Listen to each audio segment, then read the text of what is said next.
Online class में एक बार फिर से आपका हार्दिक स्वागत है। आप सब लोगों को मालूम है फाइनल ईयर के एग्ज़ाम अभी मंडे से 21 से शुरू होने वाले हैं, तो आप लोग अच्छे से तैयारी कीजिए। आप सब लोगों को एग्ज़ाम की बहुत बहुत शुभकामनाएं कि आप अच्छा पेपर करें। हम लोग आज पढ़ने जा रहे हैं ई कोलाई और phase genome project. E coli और फेज जीनोम प्रोजेक्ट बैक्टीरिया और वायरस के जीनोम प्रोजेक्ट हैं। जीनोम प्रोजेक्ट का मतलब ये होता है कि जो जीन है एक बैक्टीरिया में, चाहे ई कोलाई है और फेज जो बैक्टीरियोफाज है, उसके जीनों को आइडेंटिफाई कर लिया गया है। हर एक जीन का मैप तैयार कर लिया गया है और इस मैप के माध्यम से हम ये पता कर सकते हैं कि कौन सा जीन क्या फंक्शन करेगा, उस जीन का क्या काम होगा। जैसे ह्यूमन जीनोम प्रोजेक्ट हानि कि मानव के अंदर पाए जाने वाले जीनों को आइडेंटिफाई कर लिया गया है कि मनुष्य के क्रोमोसोम में कितने जीन होते हैं और पर्टिकुलर जीन क्या क्या काम करता है, उसकी पहचान कर ली गई है। इसको जीनोम प्रोजेक्ट के नाम से जाना जाता है। सबसे पहले हम ई कोलाई जीनोम प्रोजेक्ट की बात करेंगे। ई कोलाई जीनोम प्रोजेक्ट को 1997 में पूरा कर लिया गया था। 1997 में इस जीनोम प्रोजेक्ट को पूरा कर लिया गया है। इसमें 4.64 इंटू 10 की पावर 6 बेस पेयर तथा 4408 जीन्स पाई जाती है। जिस ई कोलाई बैक्टीरिया का जीनोम तैयार किया गया है वो ई कोलाई का K12 स्ट्रेन है। स्ट्रेन का मतलब होता है प्रभेद या विभेद, जिसको कहते हैं कि एक जो लेबोरेटरी में जब हम काम करते हैं तो उसकी कई कॉपीज़ बनाई जाती है। तो मेनली जो वहाँ के रूप में या फिर लेबोरेटरी में, बायोटेक्नोलॉजी में, जेनेटिक इंजीनियरिंग में, मोलिकुलर बायोलॉजी में ई कोलाई का जो स्ट्रेन काम में लिया जाता है वो K12 स्ट्रेन्स होता है। इसकी कई जीन हैं जिनको पहचाना गया है इस ई कोलाई जीनोम प्रोजेक्ट के तहत। ई कोलाई जीनोम की क्या खास बात होती है? ई कोलाई को एक मॉडल बैक्टीरिया के रूप में genetic engineering, molecular biology and biotechnology में काम में लिया जाता है। इसका जो जीनोम जो प्रोजेक्ट तैयार किया गया है वो K12 स्ट्रेन का तैयार किया गया है। इसके जीनोम की लेंथ 4639 किलो बेस पेयर होती है। इसके अंदर अप्रॉक्सीमेटली जो जीन है, लगभग अप्रॉक्सीमेटली का मतलब है लगभग 4288 जीन्स पाई जाती है, जिसमें 1897 जीन जो है वो प्रोटीन के लिए कोड करती है, वो कोडिंग जीन है प्रोटीन के लिए, और 397 unidentified open reading frames gene होती है। The 4288 gene take up approximately 80% of DNA molecules, with the remaining 20% being made of iatrogenic reason, यानी कि 80% जीन जो होती है ई कोलाई की K12 स्ट्रेन की 80% जो जीन है वो कोडिंग जीन होती है, जो पर्टिकुलर डीएनए को कोड करके प्रोटीन निर्माण करने में सक्षम होती है।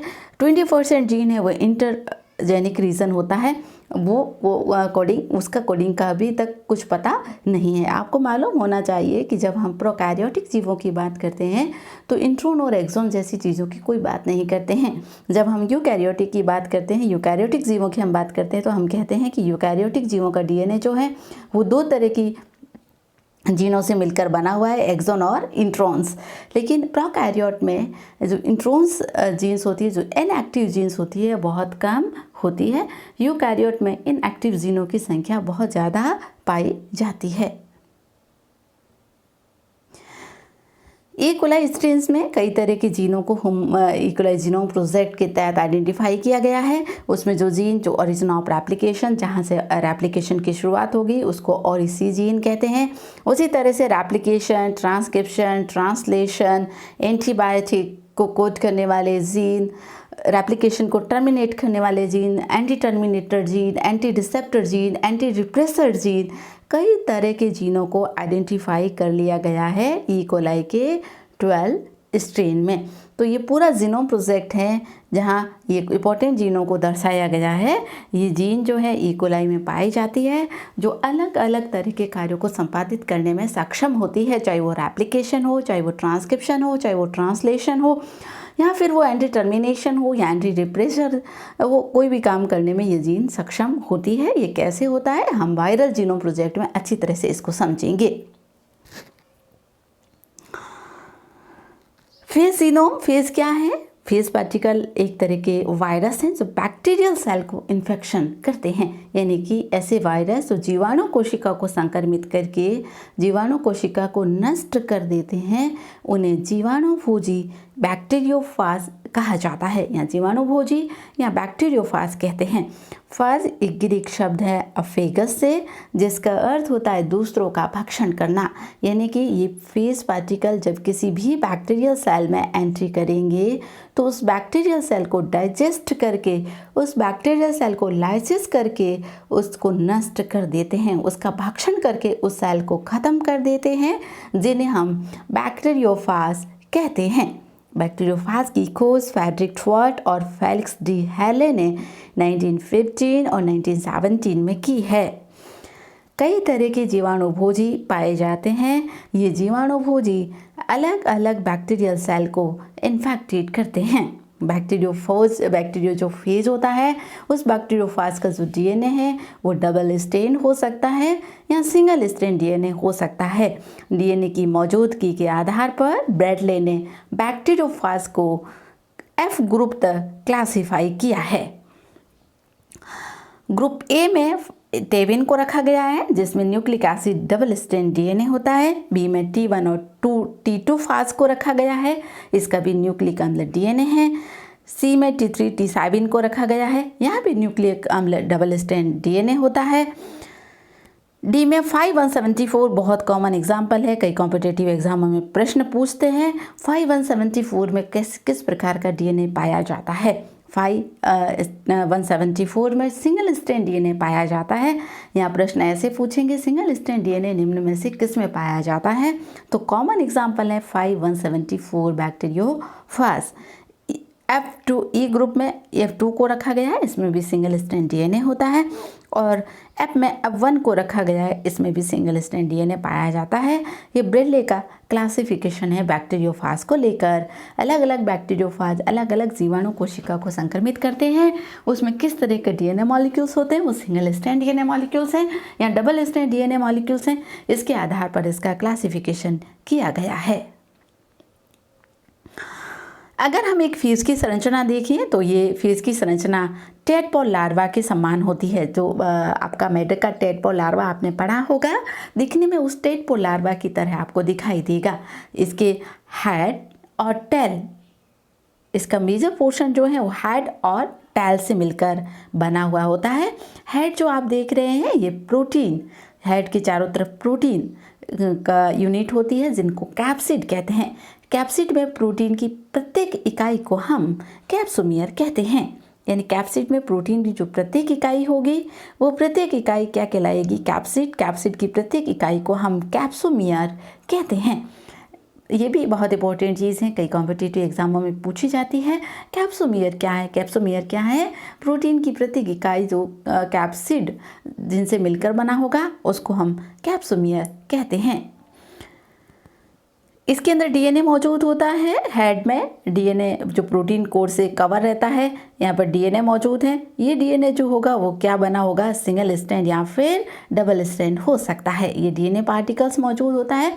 अगर मैंने इसकी सिमेट्री बनाई है, ये हेक्सागोनल सिमेट्री है, इसी तरह से इसकी अलग अलग सिमेट्री मौजूद होती है। हेड और टेल एक संरचना से बीच में जुड़े हुए रहते हैं, इसको कॉलर कहा जाता है। हेड और टेल को जोड़ने वाला भाग जो होगा वो कॉलर कहा जाता है। ये हेड, ये जो टेल पोर्शन होगा ये होलो पोर्शन होता है, जो इसके चारों तरफ भी एक प्रोटीन की लेयर मौजूद होती है। प्रोटीन शीट यहाँ पर मौजूद होती है। इसका बेस भाग, इसका आधारी भाग बेस प्लेट कहलाता है, जहाँ पर टेल फाइबर मौजूद होते हैं। ये जो आप देख रहे हैं इसको हम टेल फाइबर कहते हैं। ये टेल फाइबर क्या करते हैं कि जब कोई भी बैक्टीरियोफाज, कोई भी फाज जब किसी भी बैक्टीरियल सेल को संक्रमित करता है तो बैक्टीरियल सेल की जो वॉल होती है उससे जोड़ने का काम ये सेल प्लेट करती है। ये सेल प्लेट कुछ स्पेसिफिक एंजाइम को सिक्रेट करती है, जिससे बैक्टीरियल सेल लाइसिस हो जाती है। जैसे ही बैक्टीरियल सेल लाइसिस होती है, ये अपना डीएनए बैक्टीरियल सेल में छोड़ देता है। तो जो टेल फाइबर्स होते हैं, जो टेल प्लेट्स के पास जो टेल फाइबर्स मौजूद होते हैं, वो बैक्टीरियल सेल को लाइसिस करने का काम करती है, ताकि जो हेड से जो डीएनए है वो बैक्टीरियल सेल में पहुंच जाएं और बैक्टीरियल सेल को संक्रमित कर सकें। तो ये फाज का एक कॉमन स्ट्रक्चर है। अगर जब कोई भी फाज पार्टिकल जब बैक्टीरियल सेल को इन्फेक्शन करता है तो बैक्टीरियल सेल आगे दो तरह के लाइफ साइकिल से गुजरती हैं। बैक्टीरियोफाज दो तरह से उसमें इन्फेक्शन कर सकता है। एक होता है लाइटिक साइकिल और एक होता है लाइसोजेनिक साइकिल। लाइटिक साइकिल का मतलब ये है immediate lysis of bacterial cell. जैसे ही बैक्टीरियोफाज ने बैक्टीरियल सेल को इन्फेक्शन किया, कुछ ही मिनटों में यानी 45 मिनट्स के अंदर ही बैक्टीरियल सेल नष्ट हो जाती है।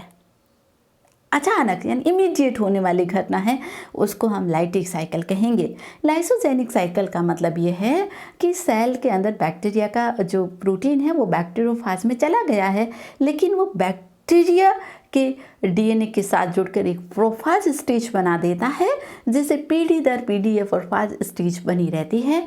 और उसके बाद जब प्रोफाज में बैक्टीरियल डीएनए का अमाउंट बहुत अधिक बनने लग जाता है तो ये सेल प्रोफाज सेल जो हैं वो लाइटिक स्टेज में जाकर बैक्टीरियल सेल को लाइसिस कर देती है। तो ये दो तरह के लाइफ साइकिल हैं बैक्टीरियोफाज के, एक लाइटिक और एक लाइसोजेनिक। लाइटिक साइकिल जो है वो इमीडिएट होता है, बहुत जल्दी बैक्टीरियल सेल को लाइसिस कर देता है, बैक्टीरियल सेल को नष्ट कर दिया जाता है। और लाइसोजेनिक साइकिल टेम्परेट फेज होता है जो काफ़ी पीढ़ी तक चलता रहता है, जनरेशन टू जनरेशन ये चलता रहता है, बैक्टीरियल सेल लाइसिस नहीं होती है। अब हम चूँकि जीनोम की बात कर रहे हैं तो हम यहाँ पर यही बात करेंगे कि लाइटिक साइकिल के लिए कौन से जीन जिम्मेदार हैं और लाइसोजेनिक साइकिल के लिए कौन से जीन जिम्मेदार हैं।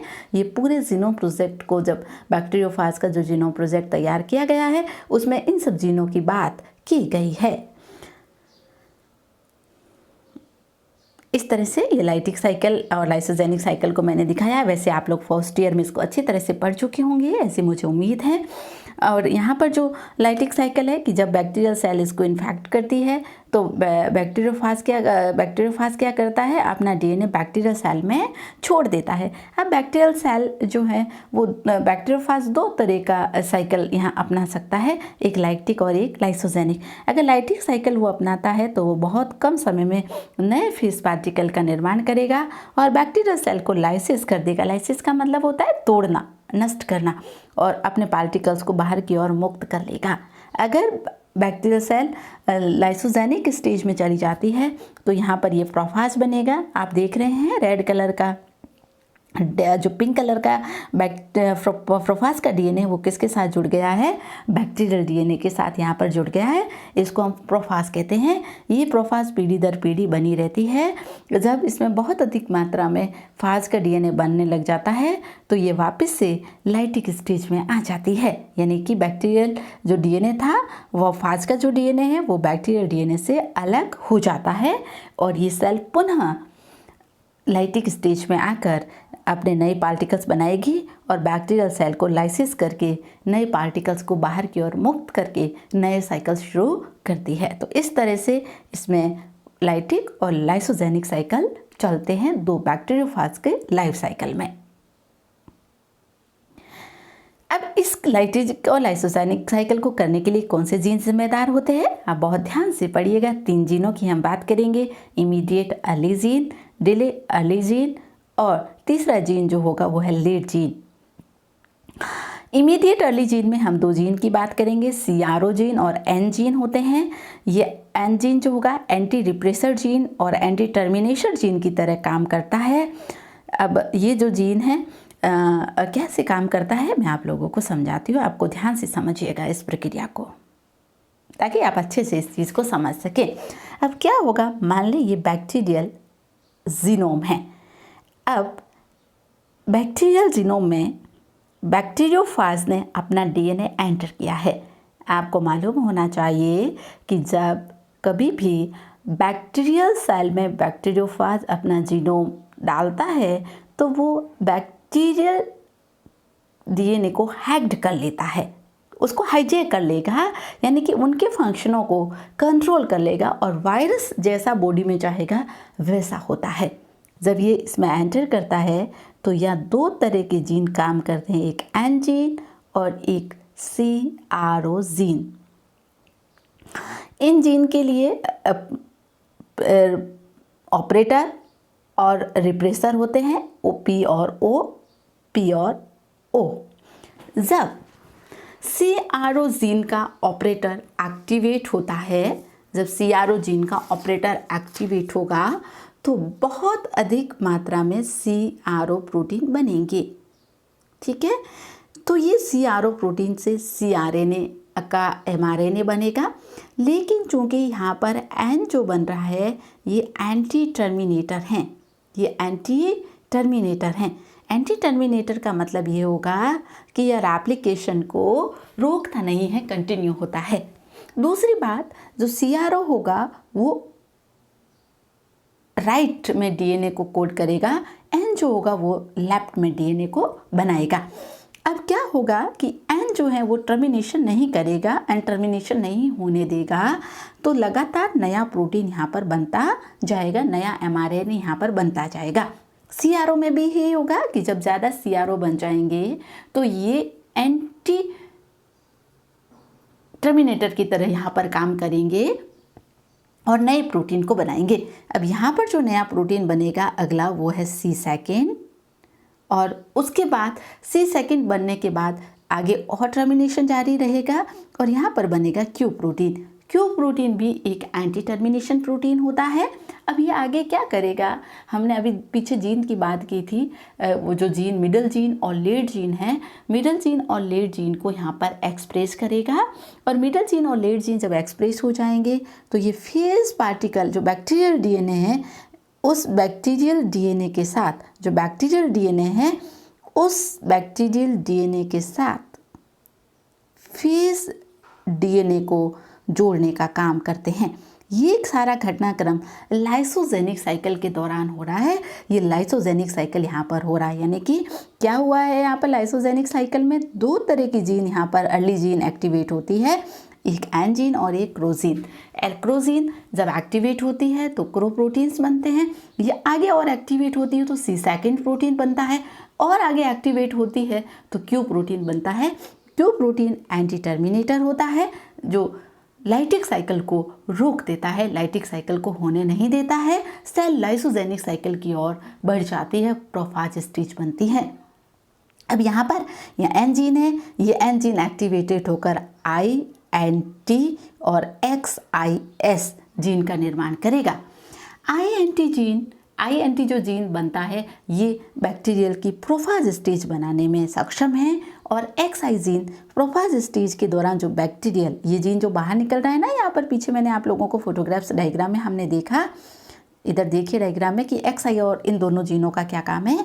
INT जीन इसको बैक्टीरियल जीनोम को जोड़ने का काम करेगा। वायरल जीनोम और बैक्टीरियल जीनोम में प्रोफाज स्टेज बनाने में INT जीन का योगदान है, और प्रोफाज स्टेज के दौरान जो वापस से इसको सेपरेट करने का जो काम करेगा वो जीन क्या कहलाएगा, XIX जीन कहलाएगा, जहाँ से ये पुनः वायरल जीन से बैक्टीरियल जो जीनोम है वो अलग हो जाएगा। ये काम XIX जीनोम द्वारा किया जाएगा।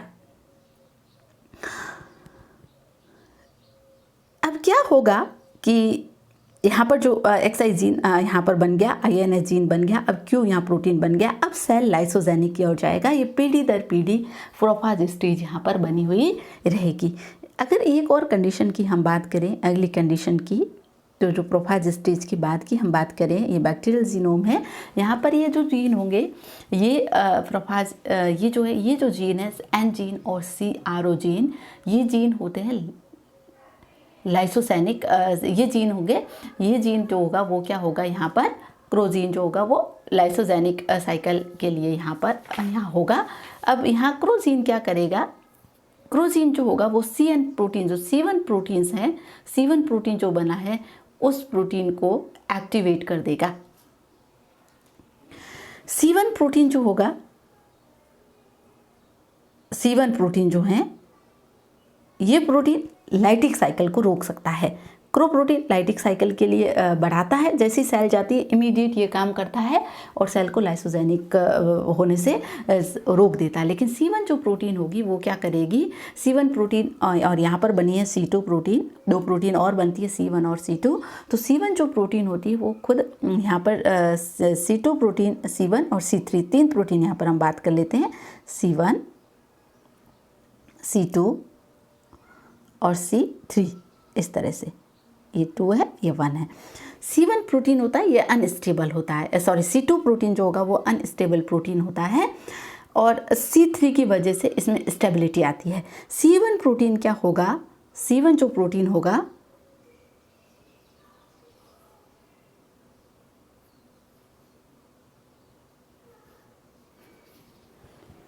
C1 जो प्रोटीन होगा, ये C1 प्रोटीन जब ट्रांसक्राइब होगा तो C2 यहाँ पर एक्टिवेट हो जाएगा और C2 के लिए mRNA का क्या करेगा, निर्माण करेगा। C2 का mRNA यहाँ पर बनेगा।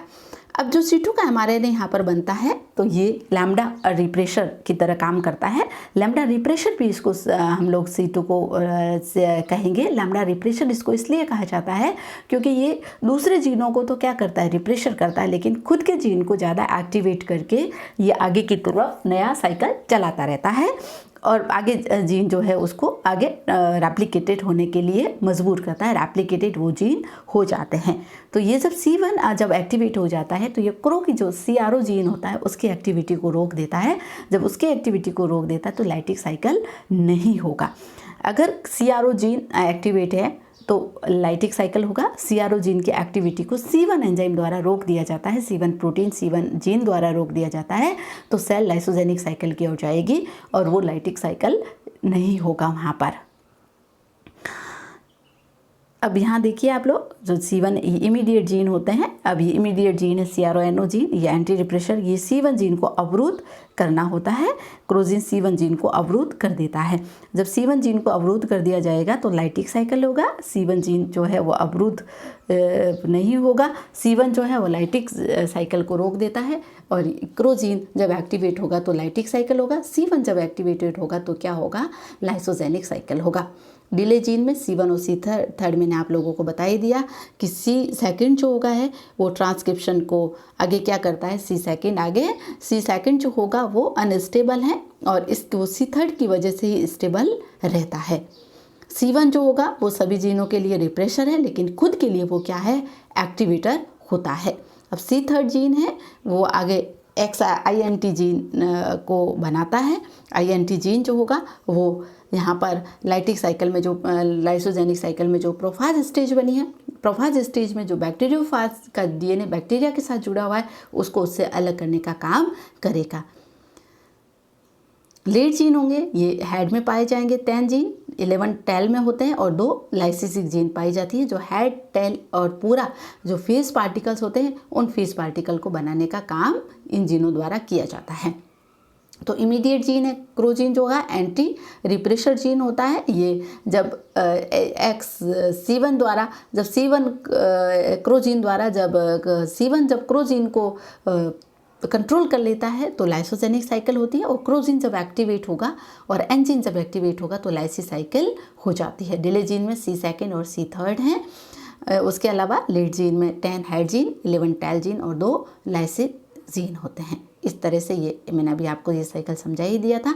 यहाँ पर हम रेगुलेटर क्रोजीन एंड C1 जीन, क्रोजीन जो होंगे वो लाइटिक साइकिल के लिए है, C1 जीन लाइसोजेनिक साइकिल के लिए है। क्रोजीन जब एक्टिवेट होगा तो लाइटिक साइकिल होगा, C1 जीन होगा तो क्या एक्टिवेट होगा तो तब क्या होगा, लाइसोजेनिक होगा। क्रोजीन केवल जो है वो रिप्रेशर जीन है, C1 जीन रिप्रेशर और एक्टिवेटर दोनों का काम करता है, क्योंकि जब दूसरे जीन जो पास में होंगे जो प्रमोटर है और ऑपरेटर पर होंगे उनको ये डीएक्टिवेट कर देगा, लेकिन खुद के रेप्लिकेशन को ये हमेशा एक्टिव रखेगा।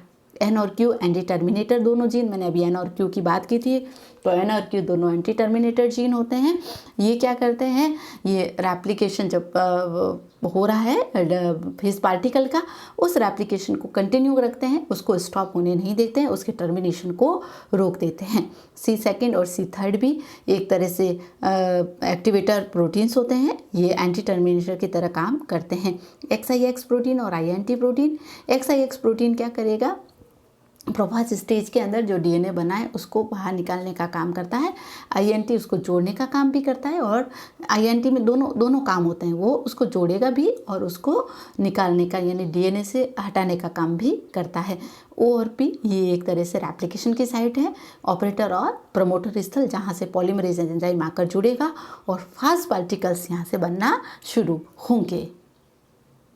ये पूरा मैपिंग है, ये जीनोम की मैपिंग, यानी कि ये जीन जो हमने C3, N टर्मिनेटर या CL, CRO जीन इनकी बात की, ये जीन कहाँ कहाँ मौजूद होते हैं, ये किस तरह से ये जीन यहाँ पर मौजूद होंगे, उनके लिए पूरा मैप जो जीनोम प्रोजेक्ट है वो तैयार किया गया है। C3 पॉजिटिव रेगुलेटर है, N जीन को हमने कहा ये एंटी टर्मिनेटर है, C1 एक रिप्रेशर की तरह काम करता है, क्रो भी एक रिप्रेशर की तरफ काम करेगा और ये पॉजिटिव रेगुलेट करेगा PE। इनका बेस पेयर, इनकी लेंथ कितनी होती है ये बताई गई है। हमने 10 हेड जीन, टेल जीन की बात की, कुछ रिकॉम्बिनेशन जीन भी होते हैं, क्योंकि हम सब लोग जानते हैं कि जो प्रोफाज स्टेज बनती है, प्रोफाज स्टेज का मतलब है बैक्टीरियल जीनोम के साथ जब फाज का जीनोम जुड़ता है तो उसको हम कहते हैं प्रोफाज अवस्था। उसको क्या कहा जाएगा? प्रोफाज स्टेज उसको कहा जाएगा। तो जो प्रोफाज स्टेज बनती है वो होमोलोगस रिकॉम्बिनेशन से इसका निर्माण होता है। ये कोसाइट्स होती हैं।